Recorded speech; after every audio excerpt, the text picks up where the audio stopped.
Во время подготовки этой небольшой передачи я заглянул в советский энциклопедический словарь, надеясь найти там статью о социал-демократической партии.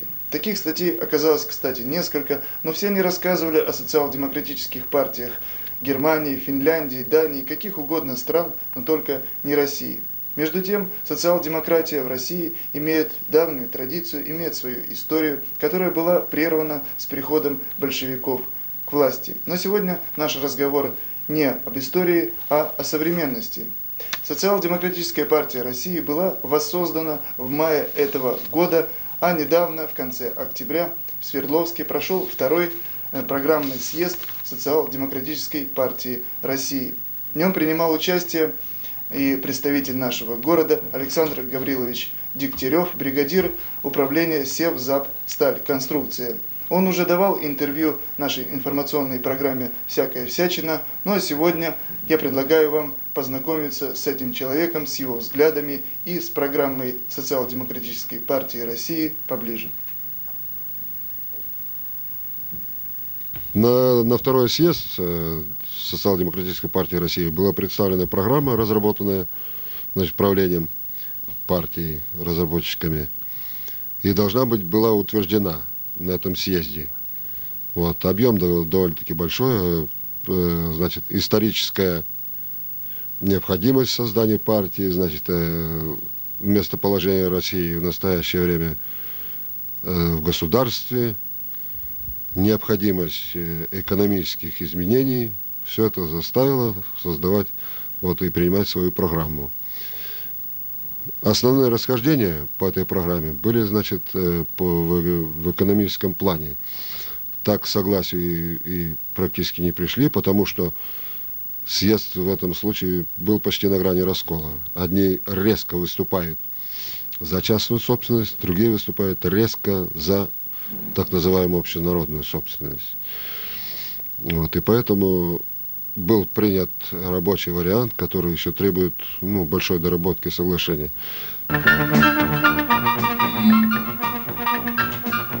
Еще на майском съезде Социал-демократической партии России было заявлено и включено в декларацию, что партия согласна сотрудничать в деле преобразования нашего общества со всеми политическими силами, исключая КПСС, и объявляет себя оппозиционной по отношению к КПСС партией.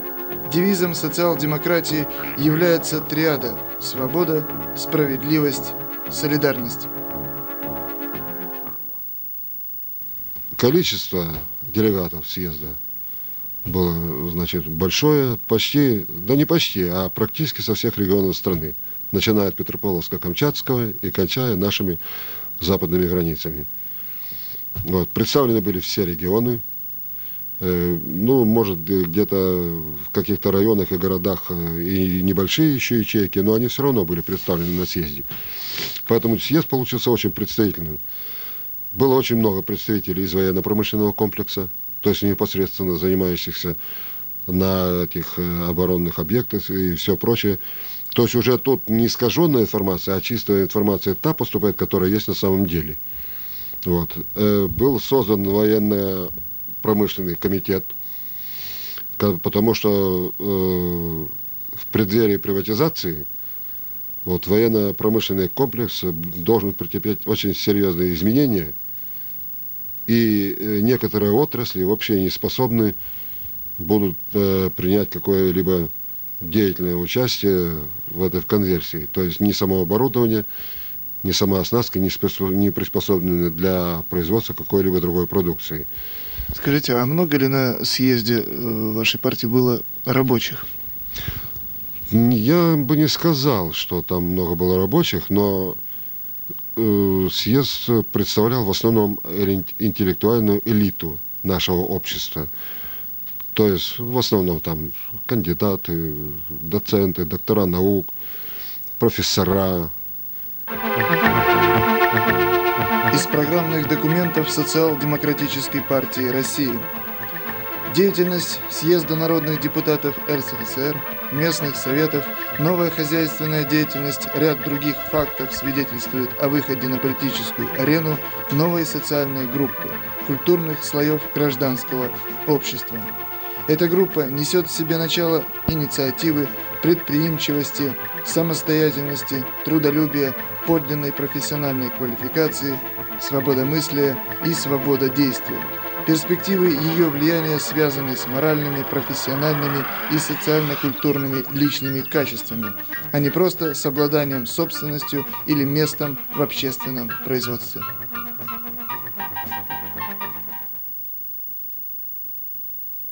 В основном люди собрались с твердым убеждением, это не мальчики, которые могут под влиянием какой-то модной такой, модного течения, что ли, войти в него и получить какой-то такой, выгоду, что ли, политическую или какую-то там что-нибудь. Там люди особо себя не афишировали. Люди собрались действительно очень серьезные, по-серьезному решать вопросы.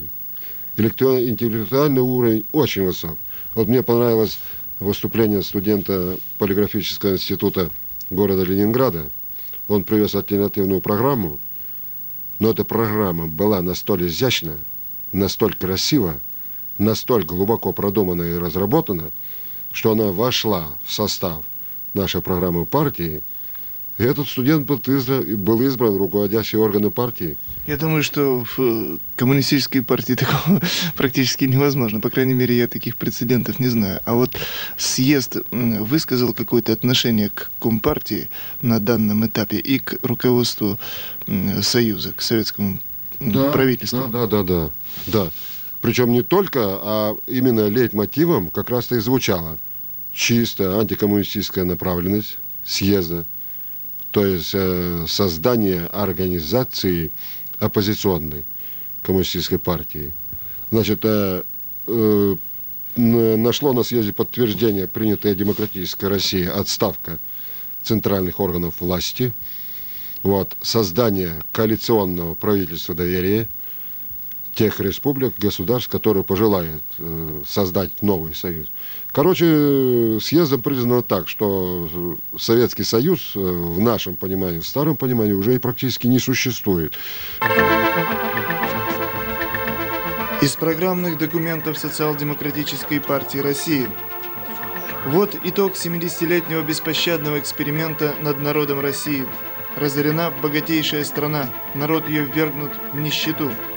В обществе уничтожены механизмы самоорганизации и саморазвития. Установлена всеохватывающая система полицейского террора. Загрязнение природы перешло критическую отметку. Почти разрушены традиционные институты и ценности – семья, религия, мораль, предприимчивость и инициатива. Сформирован новый советский тип человека – раб, безинициативное, забитое и запуганное существо, агрессивное в быту, но пресмыкающееся перед власть имущими. То есть система не работает. А раз система не работает, надо принимать какие-то меры для того, чтобы она была работоспособной. И только правительство, созданное именно республиками, может, правительство народного доверия, согласие только может вывести союз государств из тупика. А к президенту страны какое отношение высказал съезд? И высказывал ли он такое отношение? К президенту страны отношение резко негативное. И в том смысле негативное, что Рыжков-то практически меньше всего нам виноват в том, что творится в стране. Почему? Потому что Рыжков – это практически инструмент. Инструмент этот держит в руках президент страны Горбачев и Политбюро.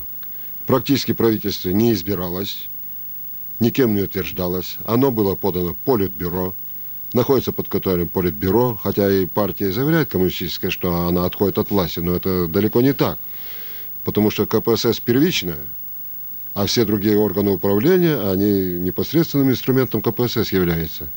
Взять то же самое КГБ, МВД, армия. Это все инструменты власти. А властвует КПСС. Из программных документов Социал-демократической партии России. Мы выступаем за фактическую ликвидацию все еще продолжающейся монополии КПСС во многих областях и прежде всего в средствах массовой информации. Общество должно освободиться от всепроникающей опеки государства. Государство для народа, а не народ для государства. Общественно-политические организации должны иметь возможность на равной основе участвовать в выборах и совместно осуществлять власть в соответствии с волей, выраженной избирателями.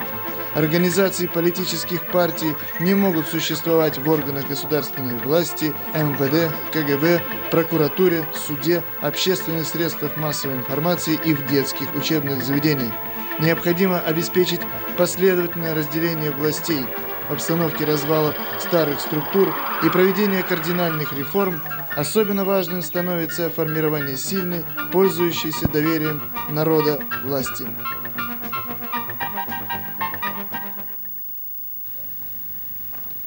Вот такое небольшое знакомство. Собственно, Социал-демократическая партия России делает только первые шаги. Хотя в Свердловске были представители уже 62 организаций СДПР из многих городов и регионов страны. У нас в республике самая крупная организация СДПР в Усинске, там порядка 80 человек. Я не призываю вас вступать в СДПР, сам я убежденно беспартийный человек. У каждого свои, так сказать, политические привязанности и взгляды, однако я думаю, что это небольшое знакомство останется у вас в памяти. С Александром Гавриловичем Дегтяревым вы можете связаться через нашу студию.